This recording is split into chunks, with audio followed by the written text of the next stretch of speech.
আসসালামু আলাইকুম এভরিওয়ান, আপনারা সবাই কেমন আছেন? আশা করি ভালো আছেন। নিয়ে চলে আসলাম একটি ভিডিও। আজকে আমি ফুলকপি ফ্রাই করব, এই জন্য প্রথমেই প্রসেসিং করে নিয়েছিলাম।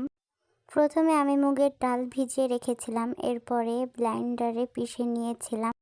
মুগের ডালের পেস্টটিতে আমি প্রয়োজন মতো খাবার সোডা, কালো জিরা, লবণ, মরিচের গুঁড়া, আদা রসুন বাটা দিয়ে দিয়েছিলাম। ফুলকপিগুলো আমি আগেই সামান্য পরিমাণে লবণ দিয়ে সিদ্ধ করে রেখেছিলাম।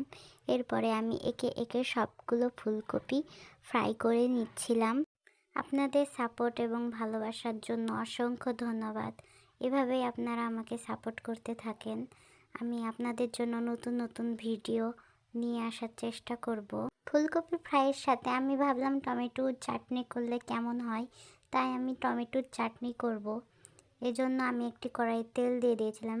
এতে শুকনো মরিচ এবং রসুন কুচি দিয়ে দিয়েছিলাম। এরপরে মরিচ গুঁড়ো, লবণ এবং পাঁচফোড়ন দিয়েছিলাম।